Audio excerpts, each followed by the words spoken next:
5 আগস্টের রাজনৈতিক পট পরিবর্তনের পর অন্যান্য প্রতিষ্ঠানের মতো পরিবর্তনের ঢেউ লাগে বাংলাদেশের ক্রিকেট বোর্ডেও। লাপাত্তা হয়ে যান 12 বছর ধরে বোর্ড সভাপতির দায়িত্বে থাকা সাবেক এমপি নাজমুল হাসান পাপন।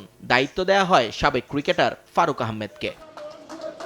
9 মাসের যাত্রায় নানা বিতর্কে জড়িয়ে পড়েন ফারুক। বোর্ড পরিচালকদের অনাস্থায় শেষ পর্যন্ত পদ হারাতে হয় তাকে। নতুন সভাপতি হয়ে আসেন বাংলাদেশ ক্রিকেট দলের সাবেক অধিনায়ক আমিনুল ইসলাম বুলবুল। বিষয়টি মানতে পারেননি ফারুক, করে বসেন হাইকোর্টে রিট।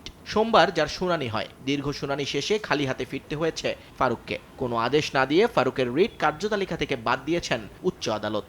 আদালত শুনেছেন, আদালত মনে করেছেন যে না, এটা রুল দেওয়ার মতো অবস্থায় নাই। ওনারা আলোচনা করে এটা আউট অফ লিস্ট করে দিয়েছেন।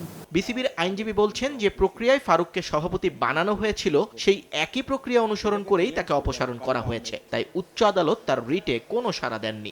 গ্লিটারের টুইন লেমন ও অ্যান্টিব্যাকটেরিয়াল ফর্মুলা বাসনকে চকচকে জীবাণুমুক্ত করে আমাদের দেয় গ্লিটার গ্যারান্টি। নিয়োগকর্তা তিনিই কিন্তু আপনার উইথড্র করতে পারেন। পিটিশনার কিভাবে নিয়োগ পেয়েছিলেন? পিটিশনার নিজে কিন্তু ইলেক্টেড ছিলেন না।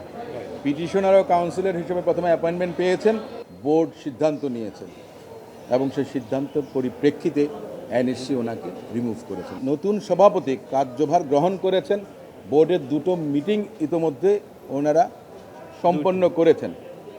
এতদ্ভিন্ন আইসিসিকে, যে আন্তর্জাতিক ক্রিকেটের যে সর্বোচ্চ সংস্থা, যেটা তাদেরকে অবহিত করা হয়েছে এই অগ্রগতিটাকে ইন রাইটিং। এ কথা অবশ্য মানতে নারাজ ফারুকের আইনজীবী। তাকে শোকজ ছাড়াই অপসারণ করে আইন পরিপন্থী কাজ করেছে জাতীয় ক্রীড়া পরিষদ।